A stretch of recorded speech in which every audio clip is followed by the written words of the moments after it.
Hi guys! Welcome back to my channel! And for today's video, gagawa po tayo ng big book. So without further ado, let's start! Ever since the day that you went away, you've been sending flowers to me, flowers today, flowers today. Ito po ang kailangan sa paggawa ng big book. Meron tayong cartolina, gunting, glue, stapler, and printed materials. So, simulan na natin!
langgam.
Sabi ni Paru-Paro, "Si Tipaklong, kaibigan ko yan. Alam mo bang matapang ang kaibigan ko? Nabibigyan niya ang aking proteksyon. Baka akala mo dahil sa kanya, walang sigwang na darating sa akin." Sabi ni Langgam, ganun ba?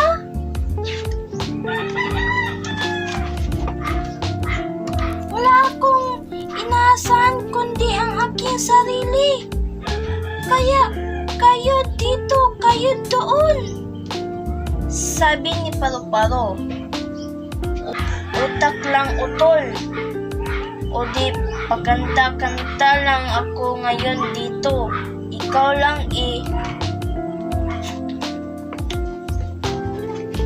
Sabi ni Langgam, sige, pagpatuloy mo na ang aking gawain." Pagkatapos ng usapang iyon, nagkahiwalay ang dalawa. Ang mga sumusunod na araw ay maulan.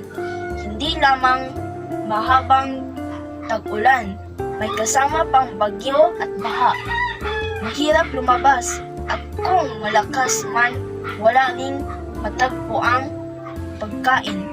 Lalong umapaw ang tubig. Walang madadaanan ang tubig dahil malalim din ang mga ilog at dagat. Tumagal ang baha.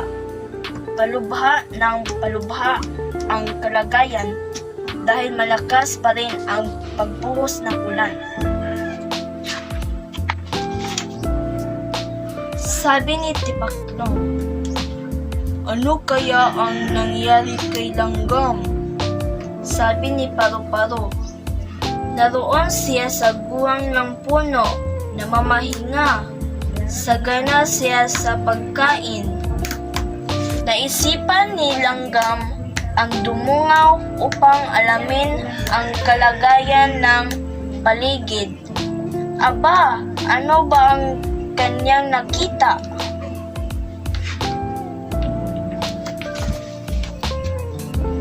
Nakita niya si Paru-Paro at si Tipaklong nakalutang sa tubig. Patay na ang dalawa. Maya-maya ay dalawang mabilis na ibon ang mabilis na dumagit sa kanila. Napaurong sa takot si Langgam sa kanyang nakita. Subalit, nasabi pa rin niya sa kanyang sarili. Sabi ni Langgam, "Kung sino ang may tiyaga, siya ang magtatamong pala." Ito ang aral ng kwento. Huwag gugulin sa paglilibang lamang ang magandang panahon. Isipin ang bukas na darating at paghandaan ang mga maaaring mangyari. Matutong mag-impok upang sa oras ng kagipitan ay may madudukot. At dito na po nagtatapos ang kwento. Maraming salamat sa panonood.